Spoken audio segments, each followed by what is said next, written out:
వానాకాలం సీజన్ మొదలైంది. రైతులు వ్యవసాయ పనులు మొదలుపెట్టి దుక్కులు దున్నుకుంటున్నారు. ఈసారి కూడా ఎక్కడ యూరియా దొరకడం లేదు. ముందస్తుగా వేసే అడుగుపిండి, జింక్ లాంటి ఎరువులు అందుబాటులో లేకపోవడంతో రైతులు ఇబ్బందులు పడుతున్నారు.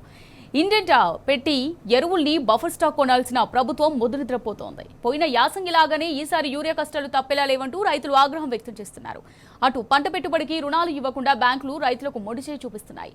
నల్గొండ జిల్లాలో అగమ్య గోచరంగా తయారైన రైతుల పరిస్థితికి సంబంధించిన మరిన్ని వివరాలు మా ప్రతినిధి రాము అందిస్తారు. ఉమ్మడి నల్గొండ జిల్లా వ్యాప్తంగా తొలకరి చిరుజల్లులు పడుతూ ఉన్నాయి. ఎక్కడికక్కడ రైతులందరూ కూడా వ్యవసాయం పనులకు సిద్ధమవుతున్నారు. ఈ నేపథ్యంలోనే క్షేత్రస్థాయిలో మనం పర్యటన చేస్తూ ఉన్నాం. ఎరువుల పరిస్థితి విధంగా ఉంది, విత్తనాల పరిస్థితి విధంగా ఉంది.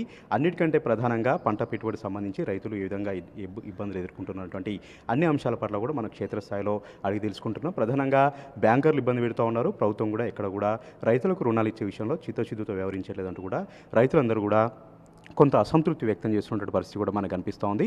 ఉమ్మడి నల్గొండ జిల్లాలో చౌటుప్పల్, చిట్యాల, తుంగతుర్తి, నారాయణపురం, పోచంపల్లి మండలాల్లో ఇప్పటికి కూడా ధాన్యం కొనుగోలు కేంద్రాల్లోనే ధాన్యం అంతా కూడా ఉన్నటువంటి పరిస్థితి కూడా మనకు అనిపించింది. ఇప్పటికే వర్షాలు వస్తూ ఉన్నాయి. ఆ ధాన్యంతో కూడా తడిసి మొలకలు వస్తూ ఉంది. ఇంకా ధాన్యం కొనుగోలు పూర్తిగా జరపలేదు. ఈ వానాకాలం సీజన్ ఇప్పటికే ప్రారంభమైంది. ఋతుపవనాలు అనేది ఒక తీపి కబురు కూడా వచ్చింది. ఈ ఋతుపవనాలు అనేది విస్తారంగా కురిస్తే ఈ వానాకాలం సంబంధించినటువంటి సీజన్ కూడా మేము వ్యవసాయం పనులు మొదలు పెట్టుకోవాలి. ఎరువులకు సంబంధించి ఇబ్బంది ఉంది, యాప్ రద్దు చేయాలి. దీంతోపాటు పంట రుణాలు కూడా రైతులకు ఎలాంటి ఇబ్బంది లేకుండా, తనాఖా లేకుండా విడుదల చేయాలి. రైతులకు రుణాలు ఇవ్వాలంటూ కూడా రైతులు డిమాండ్ చేస్తున్నారు. ఈ నేపథ్యంలో మన రైతులను కలుస్తూ ఉన్నాం. సార్, రైతుల పరిస్థితి ఏ విధంగా ఉంది? ఈ వానాకాలం సీజన్ అనేది మొదలైందండి. ఋతుపవనాల యొక్క తీపి కబురు కూడా వచ్చింది. ఇంకా ధాన్యం కొనుగోలు అనేది అక్కడక్కడ ఉన్నాయి. మీరు ఎరువుల కోసం వెళ్తూ ఉన్నారా? ఎరువులు దొరుకుతూ ఉన్నాయా? విత్తనాలు దొరుకుతూ ఉన్నాయా? పంట రుణాల విషయంలో మీరు బ్యాంకుల దగ్గర వెళ్తే ఏం చెప్తా ఉన్నారు? ఈరోజు వానాకాలం సీజను ప్రారంభమైంది. విత్తనాలు వేసుకునేటువంటి అదును కూడా వచ్చేసింది. ఇప్పటికే ఋతుపవనాలు కూడా వస్తున్నట్టు, కేరళ దాకినట్టు మనకు కూడా నిన్న మొన్న పడ్డటువంటి వర్షాలు ఇవన్నీ కూడా చూస్తూ ఉన్నాం. ఇప్పటి వరకు మార్కెట్లో నాణ్యమైనటువంటి విత్తనాలు ప్రభుత్వం వైపు నుంచి తెచ్చి పలానా దగ్గర ఉన్నాయి, మీరు వెళ్ళి కొనుక్కోండి అనేటువంటి ప్రణాళికాబద్ధంగా ప్రభుత్వం వైపు నుంచి కానీ వ్యవసాయ శాఖ నుంచి కానీ ఎలాంటి స్పష్టత లేనటువంటి పరిస్థితి ఒకవైపు ఉన్నది. రైతాంగమేమో ఇప్పటికి కూడా ఉమ్మడి నల్గొండ జిల్లా కానీ మొత్తం రాష్ట్ర వ్యాప్తంగా చూస్తే ఈ సంవత్సరం తెలంగాణ రాష్ట్రంలో 130 నుంచి 140 లక్షల మెట్రిక్ టన్నుల ధాన్యం పండుతుంది అని చెప్పి అంచనా వేశారు. ఇందులో 90 లక్షల మెట్రిక్ టన్నులు ప్రభుత్వం కొనాలనేటువంటి లక్ష్యంగా పెట్టుకొని కొనుగోలు చేయడానికి యుద్ధ ప్రాతిపదికన కొనుగోలు కేంద్రాలు ఏర్పాటు చేస్తున్నట్టు ప్రకటించారు.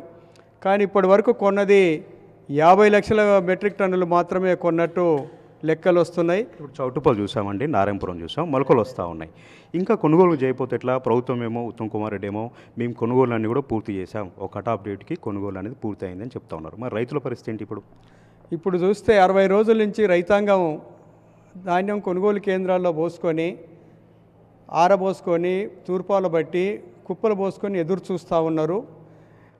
అదేవిధంగా ఏదైతే ఇప్పుడు పెండింగ్ సంబంధించినటువంటి క్లియర్ చేసుకునే క్రమంలో రుణాలు ద్వారా మాకు కొంత లబ్ధి చేకూరితే ఆ రుణాలు తీసుకొని మేము పంట పెట్టుబడికి ఉపయోగించుకుంటామని ఆలోచన చేస్తున్నటువంటి పరిస్థితులలో ఇప్పుడు మేము ఈ ఏదైతే బ్యాంకులకి లింక్ పెట్టుకుని ఉన్నటువంటి ఐకేపీ ద్వారా సేకరించినటువంటి ధాన్యం ఉందో ఆ ధాన్యానికి సంబంధించినటువంటి బిల్లులు శాంక్షన్ చేసేది ఎక్కడికక్కడ పూర్తి స్థాయిలో కట్ చేసుకోవడం, ఈ అక్కడ దీంట్లో ఫ్రీజింగ్ చేసుకొని తర్వాతనే మీకు ఏదైతే కట్టుకునే అప్పులు ఉన్నాయో అప్పులను క్లియర్ చేసుకున్న తర్వాతనే మేము ఈ రకమైనటువంటి మీకు రుణాలు ఇస్తామని చెప్తున్నటువంటి విధానం చాలా బాధాకరమైన అంశం.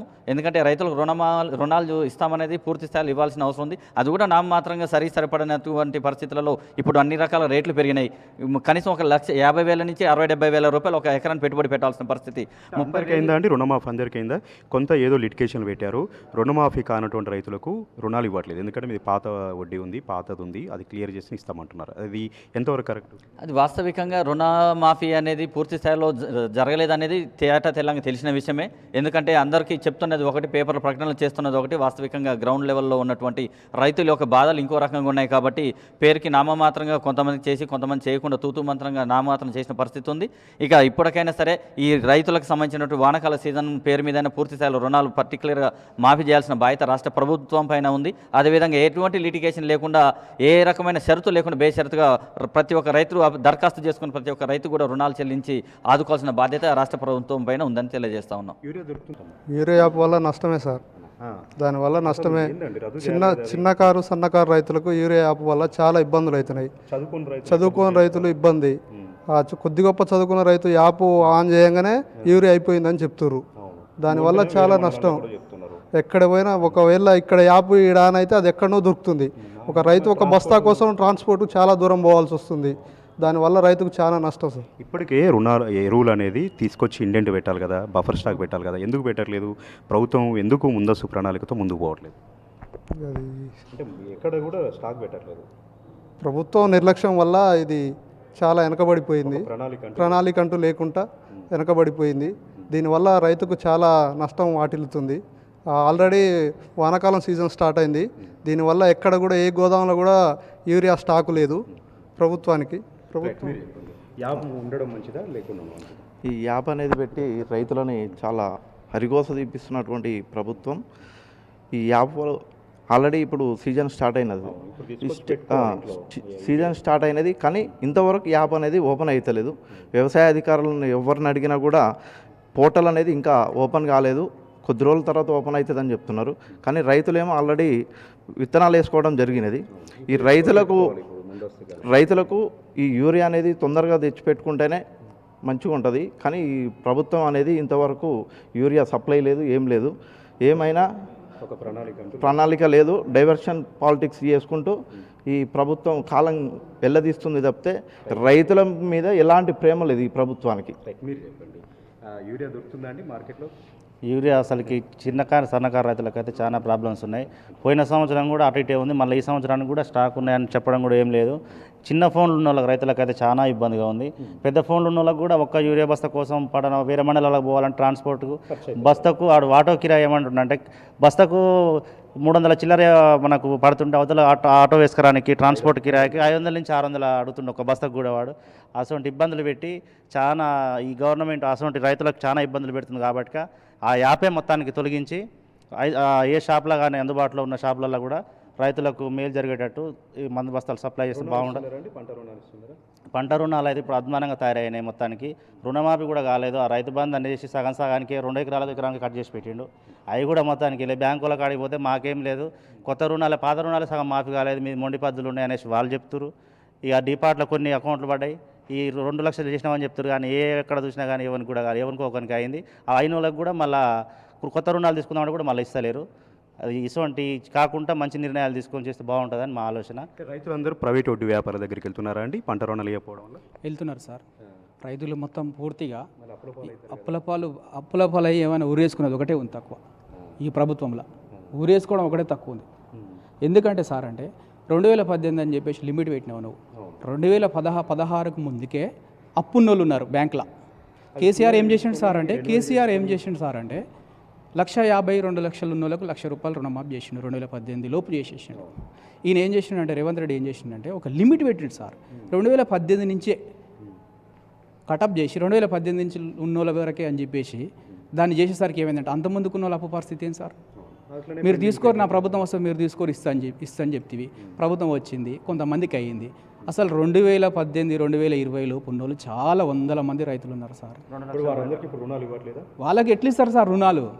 బ్యాంకు పోతే మొండి బాకీ, ఉంది.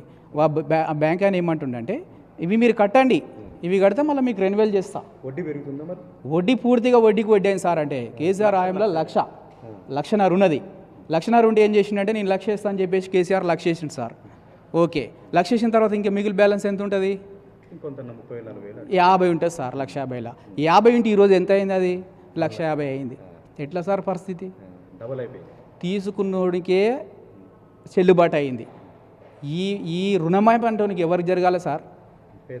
పేదోళ్ళకి జరగాలి, మొండి బాకి ఉన్న వాళ్ళకి రుణమాఫీ జరగాలి. కానీ మొండి బాకి ఉన్న వాళ్ళకి రుణమాఫీ అనేది పూర్తిగా ఎక్కడ కూడా జరగలేదు. వానాకాలం సీజన్ ప్రారంభమైందండి. ఎరువులు ముందుగా పెట్టుకోవాలి, విత్తనాలు ముందుకు పెట్టుకోవాలి, నకిలీ విత్తనాలు కూడా రాకుండా చర్యలు తీసుకోవాలి, ఒక మీటింగ్ పెట్టుకోవాలి. ఇప్పటివరకు ప్రభుత్వం నుంచి ఎలాంటి వానాకాల సీజన్ ప్రణాళిక అనేది లేదు. ఎట్లా అండి? వానాకాలం వచ్చేస్తూ ఉంది, ఋతుపవనాలు వచ్చాయి, రైతులు సమాయత్తం అవుతూ ఉన్నారు, ప్రభుత్వం మాత్రం సమాయత్తం కావట్లేదు. ఎందుకు? రైతులు ఆల్రెడీ సిద్ధమైనారు సార్. పంటలు వేసుకోవడానికి దుక్కులు దున్నారు, నారు పోసారు, ఆల్రెడీ అంతా రెడీ ఉన్నారు. కానీ ఎక్కడ కూడా యూరియా బస్తా దొరకడానికి అయితే అవకాశం లేదు. మద్యం అయితే మండలానికి 4-5 షాపులు ఉన్నాయి, మద్యం షాపులు. అవి కాకుండా మళ్ళీ బెల్ట్ షాపులు కూడా 100 ఉన్నాయి. కానీ ఎరువులు దొరకాలంటే ఒక మండలం ఉంటే ఇంకో మండలానికి పోవాల్సి వస్తుంది సార్. రైతులు ఒక్క ఎరువు బస్తా 2000 రూపాయలు ఉందనుకో, 5000 ఖర్చు అవుతుంది సార్. ఇడికి తీసుకొచ్చుకునేసరికి ఆటో ఛార్జ్ అని పోతే ఎమ్మటే దొరకదు, పోతే ఎమ్మటే దొరకలేదు. ఆడ ఒక్క లారీ వస్తుంది సార్. వైన్స్కి ఏమో 100 లారీలు పోతాయి, రైతుకేమో ఒక్క లారీ వస్తుంది సార్. ఇది ఎక్కడ అన్యాయం సార్? ఇది దీన్ని ఖచ్చితంగా పూర్తిగా యాప్ని పూర్తిగా రద్దు చేయాలి. రైతులకు మంచి నిర్ణయం తీసుకోవాల్సిన సమయం వచ్చింది సార్. ఇది లేదు, అప్పుడు వాళ్ళు స్టార్ట్ చేసినప్పుడు 6016 కోట్లకి ఉన్నటువంటి వ్యయము ఇప్పుడు ఇన్ని సంవత్సరాలైనా అది కంప్లీట్ అవ్వలేదు. ప్రస్తుతానికి దాని వ్యయము 18,440 కోట్లకు పెరిగింది. 20 సంవత్సరాలుగా పెండింగ్లో ఉన్నటువంటి దానివల్ల రైతులు చాలా నష్టపోయారు. ఇప్పుడు వారికి సంబంధించిన నష్టాన్ని ఎవరు పూడ్చాలి? ఇది వాళ్ళ ఆవేదన. ఈ విధంగా అన్నదాతల ఆవేదన మనం చూస్తూ ఉన్నాం. రాష్ట్ర వ్యాప్తంగా గాను ఎక్కడ చూసినా కూడా రైతులు తీవ్రంగా ఇబ్బంది పడుతూ ఉన్నారు.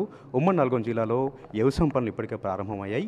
వానాకాలం సీజన్ సంబంధించి రైతులు ఇప్పటికే పొలం బాట పట్టారు. కానీ ఎక్కడ కూడా ఎరువులు దొరకట్లేదు, విత్తనాలు దొరకట్లేదు. ప్రధానంగా పంట రుణాల విషయంలో బ్యాంకులు మొండి చేయి చూపిస్తూ ఉన్నారు.